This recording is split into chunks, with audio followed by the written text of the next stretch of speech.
I left a woman in a tie-dyed skirt, floor-length, hip-high slit, singing a love song so sad she carried it into churches and schools, left it in taxi cabs and other lovers' mouths. Woman sang so high, so taut, her dirge became dirigible, funk so sweet you have to leave a country to escape. She had legs like churches that she never shaved, and her belly button caved like an intention toward her spine. I drove like a madman every Saturday night I dropped her off. After the sweet funk fucking she put all over my belly to get away from the power of all that heavy, all that heat. 19 and New Worlded, there were men with guns in their waists and bottles of beer big as bazookas. Trolled my way to the courts where mythical four-finger ringed figures holding up a skyline on their knuckles laid down C-notes on pickup games. So I passed up open shots and defended like a three-headed junkyard dog. Refused their ends, but tossed back their 40s night after night after night. When the magic devil's wife woman called, I was gone.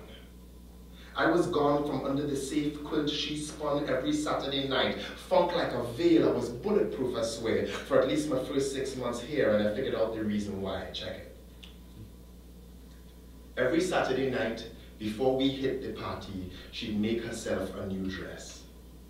She'd get down like the River Queen, and exactly half hour later, the humming and rattle that was the machine or her throat, but that sounded like angels coming and coming on some new ecstatic shit, and out would come something floor-length like flood water, slitted open to her hip, like a cutlass swipe meant for the throat, and it was the throat it throttled every time. She sewed in blues and yellows, golds and bronzes, the colors of dreaming, several calls of protection and fear, and I would interpret these badly and grind soft into the night with sometimes a moon overhead and a soft surf trampling me right, a calypso in my unschooled chest, smelling the almond and cocoa of her warm neck and unshaved legs till the sweet funk of her fucked me down, down, down into a home would protect me, but I drove away from that.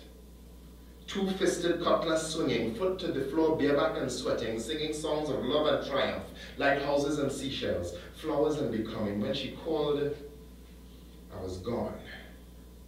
The sobs were an open hymnal for protection on the end of the phone line, the golden throat-slit garments laid out to make a sky for me, but I was prodigal. I was already my own lament, growing calluses and scars into one large allegory even the surf could not unravel. Wow.